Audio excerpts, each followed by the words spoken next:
El que més problemes està donant, el de la privacitat està donant molts problemes, però el que més problemes està donant i el que més ens assusta, el que més por ens genera, és el tema de la intimitat, que és un nivell més interior. El de la privacitat se sol dir que és de la porta de ta casa cap a dins, llavors el de la intimitat és del teu propi cos cap a dins.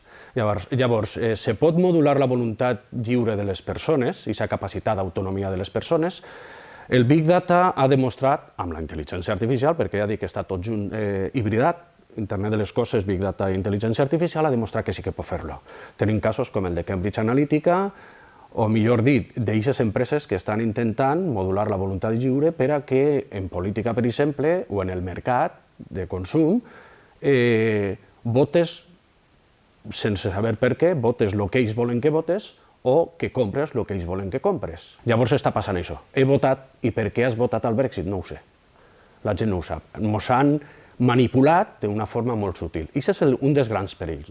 La privacitat és molt important, la privacitat, he citat ara tot el tema del GPT, està donant molt que parlar, s'està intentant legislar, no és fàcil, estem parlant de dades massives, és molt complicat saber què són dades privades i què no, està tot hibridat.